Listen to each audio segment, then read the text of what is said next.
राठौर साहब, एक बार फिर से लॉन्ग मार्च की कॉल दी गई है। ये मामला इस पे जाहिर है जो जब मुज़ाकरात हुए थे उस वक्त आप उस कमेटी का हिस्सा भी थे, उन तमाम मुज़ाकराती अमल जो है वो आपकी मौजूदगी में हुआ। तो ये बार बार इस नहज पे क्यों हालात आ रहे हैं कि एहतजाज की कॉल देनी पड़ रही है जॉइंट एक्शन कमेटी को? देखिए, अवामी हकूक़ की बुनियाद पर जो भी बातचीत की जा रही है उस पर तो हुकूमत कायम व दायम है।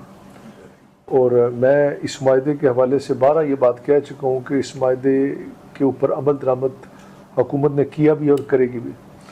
लेकिन मायदे का कतन ये मतलब नहीं है कि रियासत को एक इंतशार की तरफ ले जाया जाए। और अभी जिस तरह के रियासत के अंदर हालात आपके सामने हो गए हैं इस अरसे के अंदर कि हुकूमत आपके साथ बैठती भी है, वफाक की तरफ से नुमाइंदगान भी आते हैं, लेकिन आप ये कहते हैं कि मायदे पर अमल दरामद हो भी गया तो तब भी लॉन्ग मार्च नहीं रुकेगा। फिर मुझे बताइए कि अगर ऐसी सूरत हाल होगी तो फिर उसमें आखिरकार कहीं ना कहीं चीज़ों का टकराव तो होना ही है। आप कह रहे हैं कि अमल दरामद जो है वो किया है और करेंगे भी, लेकिन जो जॉइंट एक्शन कमेटी के मेंबर्स हैं और जो नाकदीन हैं हुकूमत के, वो कहते हैं कि अमल दरामद नहीं हुआ। मतलब 35 नुकात अगर आपने माने, लेकिन उन पर जो अमल दरामद होना चाहिए था, जो रफ्तार होनी चाहिए थी, वो नहीं हुई। देखिए, वो बिल्कुल ये कहते हैं अमल दरामद नहीं हुआ। अगर आप उस मीटिंग में बैठते तो आपको अंदाज़ा होता कि क्या अमल दरामद हुआ क्या नहीं हुआ। वो कहते हैं कि देखिए जी, आपने ज़ख्मियों को पैसे देने थे 47, आपने 45 को पैसे दिए, 2 रह गए। तो हमने पूछा जी 2 आइडेंटिफाई नहीं थे, वो आपने करने थे। तो उन्होंने कहा नहीं, वो हम नहीं, आप उनको आइडेंटिफाई करें।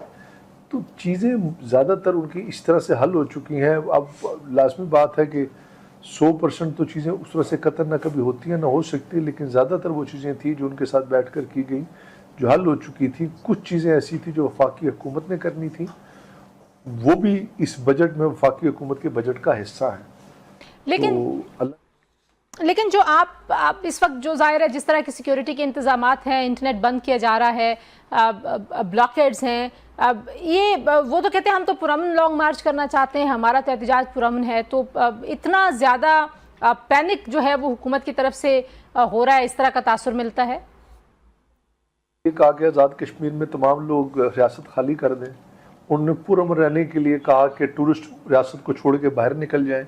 उन्होंने पुरअमन रहने के लिए कहा कि एक महीने का राशन इकट्ठा कर लें। उन्होंने पुरअमन रहने के लिए अपने चैनल्स पे तस्वीरें लगाई जिसमें हज़ारों लोग घुसकर 53 मेंबरान असेंबली को सड़कों पे निकाल के मार रहे हैं। तिम्बर के डंडे उनका स्लोगन है। तो मेरे ख्याल में आप फैसला कर सकते हैं ये पुरअमन तरीक है। तो फिर अब होगा क्या राठौर साहब, क्योंकि जाहिर है उन्होंने अपनी कॉल वापस नहीं ली, आप लोग भी जो हैं वो कह रहे हैं कि हम हर सूरत में इस लॉन्ग मार्च को रोकेंगे, तो कैसे ये मामला हल होगा? कमेटी को बार बार ये कहता हूँ, आकर बैठकर इस मामले का हल कीजिए।